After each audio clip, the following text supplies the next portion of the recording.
Continuing now with our lead story, the Senate Finance Committee passes America's Healthy Future Act. Joining us from Washington, Senator Claire McCaskill, a Democrat from Missouri.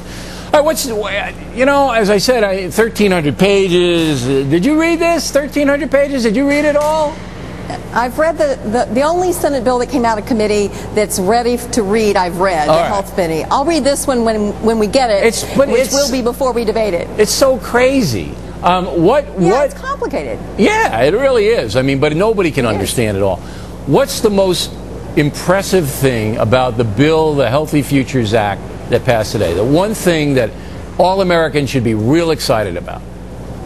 That the nonpartisan, independent Congressional Budget Office said it will reduce the deficit and actually begins to bend the cost curve for health care in this country. But as Mr. Rove pointed out, though, it's a shell game. It has 10 years worth of tax increases and 10 years worth of benefit cuts, but the program doesn't begin until 2015, doesn't get ramped up significantly until 2016. Because it doesn't kick in for another 4 or 5 years, while the taxation to pay for it kicks in much sooner than that. So yeah, it's going to reduce it in the short term because you're collecting money that you're not spending on it for 5 years. So isn't that a shell game? Isn't that a little Monty thing going on here?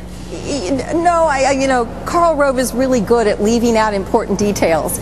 Some of the stuff the CBO can't score is the long-term prevention we've put in this bill. Making it free to get preventative care so we can bring down diabetes just by a smidgen, which would have a huge impact on how much tax dollars we're spending on health care. I see that point, but if you can't get the preventive care until 2015, a lot of people would be dead by then. Right away.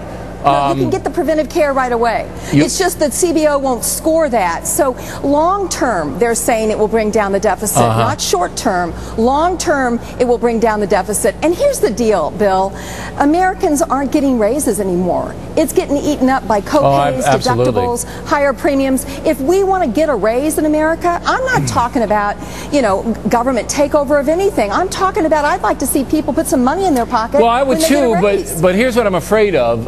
It's only going to be a few people that get the money in their pocket. Well, maybe more than a few. $66,000 in income and below is going to be subsidized by the feds for health insurance. So if you make 66 grand or below, you're going to get money from the feds.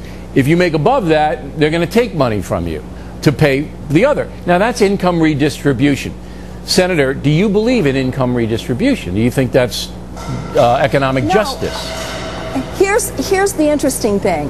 Medicare D was cited as an example. You know what Medicare D was, Bill? It was a government funding of private pharmaceutical and insurance companies. We gave them hundreds of billions of dollars in tax money in order to make prescription drugs cheaper for America. That was a redistribution of wealth from the taxpayers to those companies. The reason the Bush administration didn't tackle this is because you got to tackle the special interests. These calcified profits, silos of profits. You got to go after them and make this more competitive, make this more cost effective. Then what would have been wrong? Then what would have been wrong with leaving the feds out of it and basically passing legislation that said all health insurance companies can compete in every state? Because that would have driven down the price of health care insurance. And we're going to give tax breaks to people who put money aside to pay their own bills, their own health care bills. What would have been wrong in trying that first without this big apparatus? Well, first of all, there's a lot of pushback about states' rights. Do we have the right to tell a state? States' rights. Well, there is. All right, but when you're coming down to people's health insurance, they're going to go with who's ever given them the better deal. Go ahead. We're going to allow that in this bill. We're going to allow these states to go together and be able to carry insurance across state lines. That's one of the things that's going to bring down the costs. Bottom line, we can do nothing like we've done all these years and watch this thing get out of control, or we can continue to roll up our sleeves and try to get something done that's going to bring down costs for middle America. And that's what we're up to. Thank you, Senator. We appreciate your time very much tonight.